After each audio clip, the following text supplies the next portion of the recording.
AX1800 Wi-Fi 6 Extender Long-Range Outdoor Dual-Band Wi-Fi Repeater Booster. Remove the extender and find a suitable location outdoors that's within range of your main router. Plug the extender into a weatherproof outlet and ensure it powers on. Wait for the device to boot up completely, indicated by a stable power light. On your device, connect to the extender's default Wi-Fi network, e.g., AX1800_extender. Open a browser and go to the IP address, e.g., 192.168.0.1, or URL, http://extender.setup.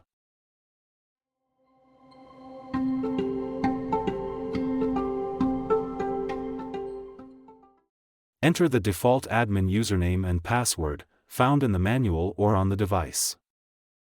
Follow the wizard to scan for your main Wi-Fi network, select it, and enter the network password. Position the extender midway between your router and the coverage area, adjusting for the best signal strength. Connect to the extended network and check for improved coverage and speed in the targeted areas.